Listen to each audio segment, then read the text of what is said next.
Hello, everyone. As of now, we have discussed so much about food processing. And when we process the food, of course, we have to preserve that food for a longer duration of time. We used to devise some techniques in processing that can preserve the foods actually for longer duration of time. So the basic principles of food preservation we are going to discuss in this module.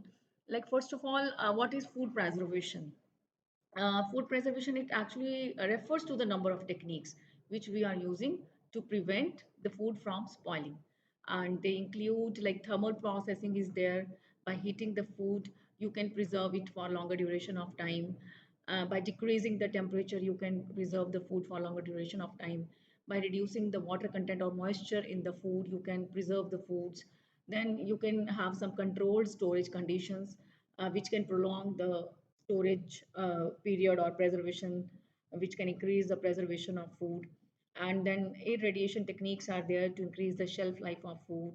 Then by using some chemical preservatives like class 1 preservatives or class 2 preservatives to increase the shelf life of food.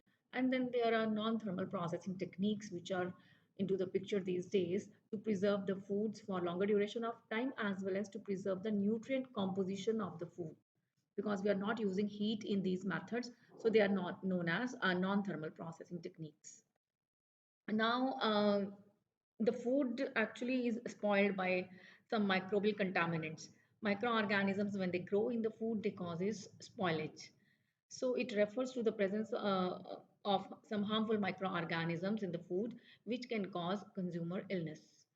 And the major contamination sources are water, air, dust, equipment, sewage, insects, rodents, and employees, of course.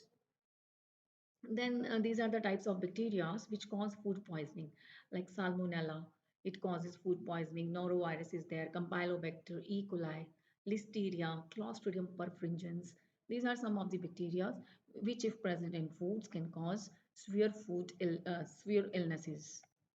And some of the symptoms which you can see when you contract with these microorganisms, or your food is being spoiled with these microorganisms and you consume these foods, you can feel some abdominal cramps, diarrhea can be there, vomitings can occur. Then you can have some loss of appetite. Then mild fever, weakness can be there, nausea, headaches. These are the symptoms which can occur in food poisoning.